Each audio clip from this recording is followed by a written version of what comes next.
અમરેલીથી એક અનોખો દ્રશ્ય સામે આવી રહ્યો છે. ધારાસભ્ય પોતે જ એસટી બસ ચલાવી રહ્યા છે. આખરે શું છે કારણ એ જાણી લઈએ. નમસ્કાર, હું છું અંજલિ રાવલ અને તમે જોઈ રહ્યા છો ન્યૂ ભારત ન્યૂઝ. અમરેલી જિલ્લાના રાજુલામાં લોકાર્પણ પ્રસંગે એક અનોખી ઘટના જોવા મળી હતી. સલામત સવારી એસટી અમારી અભિયાન અંતર્ગત યોજાયેલા કાર્યક્રમ દરમિયાન રાજુલાના ધારાસભ્ય હીરા સોલંકી જાતે જ એસટી બસના ડ્રાઈવર બની ગયા હતા. રાજુલા રાજકોટ રૂટ પર દોડતી એસટી બસના લોકાર્પણ સમયે હીરા સોલંકી ડ્રાઇવિંગ સીટ પર બેસીને બસ ચલાવતા નજરે પડ્યા છે. મુસાફરો સાથે બસ ચલાવતા આ દ્રશ્યોને લઈને સ્થળ પર હર્ષ અને ઉત્સાહનો માહોલ જોવા મળ્યો હતો.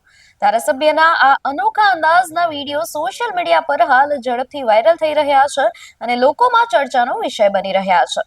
આ ઘટનાએ લોકાર્પણ કાર્યક્રમને વધુ ખાસ અને યાદગાર બનાવી દીધો હતો. આ અનોખી ઘટનાને લઈને આપનું શું માનવું છે અમને કોમેન્ટ સેક્શનમાં જરૂરથી જણાવશો અને જોતા રહેશો ન્યૂ ભારત ન્યૂઝ. નમસ્કાર.